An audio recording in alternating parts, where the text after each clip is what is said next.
ایران کی امریکہ سے تازہ رابطوں کی تردید۔ امریکی نمائندہ خصوصی سے آخری رابطہ حملے سے پہلے ہوا تھا۔ ایرانی وزیر خارجہ عباس عراقچی کی جانب سے یہ ٹویٹ کیا گیا ہے، ان کی جانب سے یہ دعویٰ کیا گیا ہے، ان کی جانب سے یہ بتایا گیا ہے امریکہ نے حملہ کر کے سفارتکاری ختم کر دی ہے۔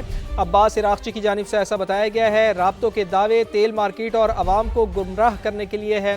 عباس عراقچی کی جانب سے یہ کہا گیا یعنی کہ ایران ڈٹا ہوا ہے، اور امریکی میڈیا کی جانب سے یہ خبر آ رہی تھی کہ اسٹیو وٹکوف اور عباس عراقچی کا رابطہ ہوا ہے، رابطے بحال ہوئے ہیں۔ ایک اچھی موو اس کو قرار دیا جا رہا تھا، لیکن اس رابطے کی بالکل تردید کر دی ہے وزیر خارجہ ایران کے عباس عراقچی نے۔ انہوں نے کہا کہ امریکی نمائندہ خصوصی سے آخری بار رابطہ حملے سے پہلے ہوا تھا، امریکہ نے حملہ کر کے سفارتکاری بالکل ختم کر دی ہے۔ رابطوں کے دعوے تیل مارکیٹ اور عوام کو گمراہ کرنے کے لیے ہے، عباس عراقچی کی جانب سے ایسا بتایا گیا۔ ظاہر ہے رابطے کی خبر آ رہی تھی تو یقیناً تیل مارکیٹ میں تھوڑا سا استحکام آ سکتا تھا، یقیناً یہ ایک اچھی خبر ہو سکتی تھی۔ اسی وجہ سے عباس عراقچی کی جانب سے یہ کہا گیا کہ رابطوں کے دعوے کیے جا رہے ہیں، لیکن اس کا مقصد یہی ہے کہ تیل مارکیٹ اور عوام کو گمراہ کیا جائے، اسی لیے یہ خبر امریکی میڈیا کی جانب سے پھیلائی گئی ہے۔ تو ایران کی امریکہ سے تازہ رابطوں کی تردید سامنے آ گئی ہے۔ وزیر خارجہ عباس عراقچی کا کہنا ہے کہ امریکی نمائندہ خصوصی سے آخری رابطہ حملے سے پہلے ہوا تھا۔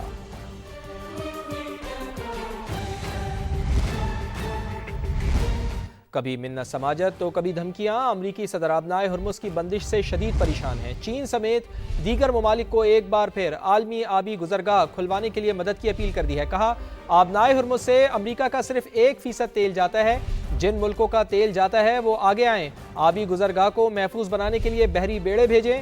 ٹرمپ نے شکوہ کیا کہ کچھ ممالک آبنائے ہرمز میں مدد کے لیے پرجوش نہیں، سالوں سے برطانیہ کی حفاظت کر رہے تھے۔ کیا ان کا کہنا ہے، سنواتے ہیں خود انہی کی زبان۔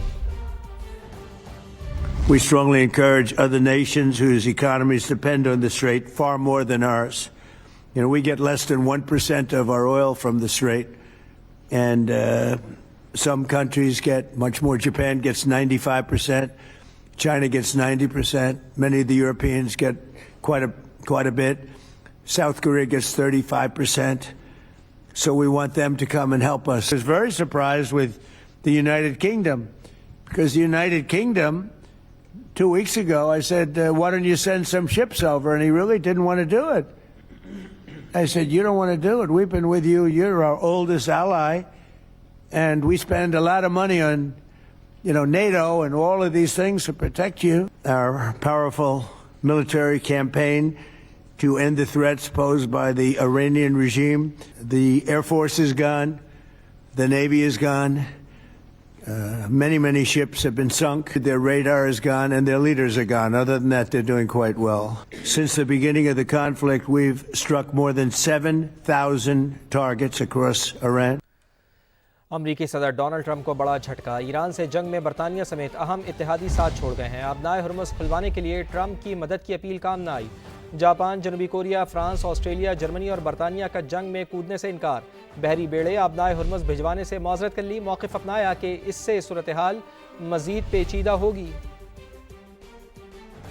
امریکی صدر ڈونلڈ ٹرمپ کو بڑا جھٹکا، دوست ممالکہ آبنائے ہرمز کھولنے کے لیے فوج بھیجنے سے انکار، امریکہ تنہائی کا شکار۔ امریکی میڈیا کے مطابق ٹرمپ انتظامیہ نے برطانیہ، فرانس، چین اور جاپان سمیت 7 ممالک سے رابطہ کیا تھا۔ برطانیہ نے سمندری مائنز کی صفائی کے لیے طیارہ بھیجنے کی حامی تو بھر لی، لیکن بحری جہاز بھیجنے سے یہ کہہ کر معذرت کر لی کہ اس سے صورتحال مزید پیچیدہ ہوگی۔ فرانس پہلے ہی واضح کر چکا ہے وہ مشرق وسطی میں مزید کوئی فوجی مشن روانہ نہیں کرے گا۔ جرمنی نے بھی ایران جنگ میں کسی بھی طرح کردار ادا کرنے سے انکار کر دیا۔ جنوبی کوریا، جاپان اور آسٹریلیا نے بھی کہا ہے ان کا آبنائے ہرمز پر بحری جہاز بھیجنے کا کوئی ارادہ نہیں۔ یورپی یونین میں مشاورت کے بعد فیصلہ کریں گے۔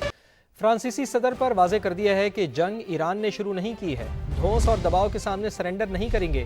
ایرانی صدر مسعود پزشکیان کا سوشل میڈیا پر پیغام، کہا حملے کے خلاف اپنا دفاع کرنا ہمارا جائز حق ہے، عالمی برادری کو ایران پر حملوں کی مذمت کرنی چاہیے، خطے میں صہیونی اور امریکی حملوں کو نظر انداز کر کے خطے میں امن قائم نہیں ہو سکتا۔ صدر مسعود پزشکیان نے کہا ہے کہ امریکی اڈوں کا استعمال کر کے ایران کے پڑوسی ممالک سے تعلقات خراب کرانے کی کوششیں کی جا رہی ہیں، خطے میں امریکی اڈوں کو ایران کے خلاف استعمال کرنا بند کیا جانا چاہیے۔ حملہ آوروں کو عالمی قوانین کی پاسداری پر مجبور کیا جائے۔ جب تک آئندہ حملوں کی ضمانت نہیں ملتی، جنگ ختم کرنے کی بات بالکل بے معنی ہے۔ ایرانی صدر مسعود پزشکیان کی جانب سے ایسا کہا گیا ہے۔ لبنان کی کشیدہ صورتحال پر گہری تشویش ہے۔ یورپ اور برطانیہ کا مشترکہ بیان بھی سامنے آ گیا ہے۔ لبنان میں انسانی صورتحال انتہائی تشویشناک ہے۔ یورپ اور برطانیہ کا مشترکہ بیان۔ لبنان میں حملوں پر کینیڈا، فرانس، جرمنی، اٹلی اور برطانیہ کا مشترکہ بیان۔ اسرائیل کی لبنان میں بڑی زمینی کارروائی کو روکنا ضروری ہے۔ مشترکہ بیان میں یہ کہا گیا ہے کہ اسرائیلی زمینی کارروائی انسانی بحران کو مزید سنگین بنا دے گی۔ اسرائیل اور لبنان کو مسئلے کا سیاسی حل نکالنے کی اپیل کرتے ہیں۔ مشترکہ بیان میں یہ کہا گیا ہے۔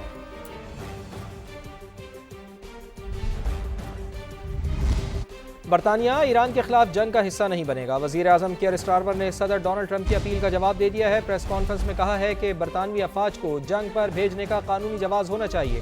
یہ جنگ جتنی طویل ہوگی، لوگوں کی مشکلات اتنی ہی زیادہ بڑھ جائیں گی۔ جلد از جلد اس جنگ کا خاتمہ چاہتے ہیں۔ آبنائے ہرمز کے باعث مشرق وسطی سے تیل کی برآمدات میں 60% کمی واقع ہو گئی ہے۔ عرب ٹی وی الجزیرہ کی رپورٹ میں کہا گیا ہے کہ Saudi Arab, U A E, Bahrain, Qatar, Oman, Iraq اور کویت سے تیل کی برآمدات میں کمی ہوئی ہے۔ تیل کی برآمدات 25.13 ملین بیرل یومیہ سے کم ہو کر 9.71 ملین بیرل یومیہ رہ گئی ہے۔ آبنائے ہرمز کی بندش سے خلیجی ممالک کو تیل کی پیداوار روکنا پڑ گئی ہے، جبکہ برآمد کنندگان کو تیل کی کھیپ منسوخ کرنا پڑ رہی ہے۔ ماہرین کا کہنا ہے کہ آبنائے ہرمز کی عملی بندش کے باعث تیل کی سپلائی شدید متاثر ہوئی ہے۔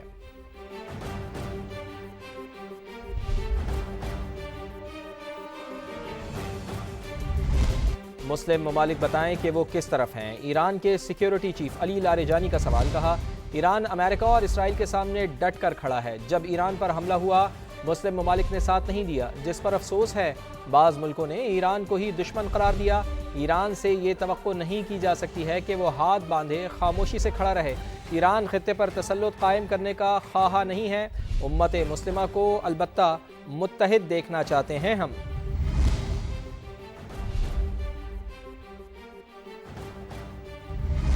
اور ابھی اپڈیٹ آ رہی ہے بغداد سے، جہاں گرین زون میں الرشید ہوٹل پر ڈرون حملہ ہوا ہے۔ زوردار دھماکہ بھی سنا گیا ہے۔ الرشید ہوٹل پر حملے کے بعد عمارت سے دھواں اٹھتا ہوا دیکھا گیا ہے۔ حملے میں فوری طور پر جانی نقصان کی کوئی تصدیق نہیں ہوئی ہے۔ حکام کا ایسا بتانا ہے الرشید ہوٹل میں غیر ملکی سفارتکار اور بین الاقوامی عملہ قیام پذیر ہے۔ تو عراق بغداد سے خبر، جہاں گرین زون میں الرشید ہوٹل پر ڈرون حملہ، زوردار دھماکہ سنا گیا ہے۔ الرشید ہوٹل پر حملے کے بعد عمارت سے دھواں اٹھتا ہوا بھی دیکھا گیا ہے۔ مناظر میں بھی آپ دیکھ سکتے ہیں، یہ الرشید ہوٹل کے مناظر ہیں جو عراق کے دارالحکومت بغداد میں واقع ہے اور گرین زون میں واقع ہے الرشید ہوٹل۔ یہاں پر ڈرون حملہ ہوا ہے۔ الرشید ہوٹل پر حملے کے بعد عمارت سے دھواں اٹھتا ہوا بھی دیکھا جا سکتا ہے۔ حملے میں فوری طور پر کوئی جانی نقصان کی تصدیق نہیں ہوئی ہے۔ حکام کا ایسا بتانا ہے۔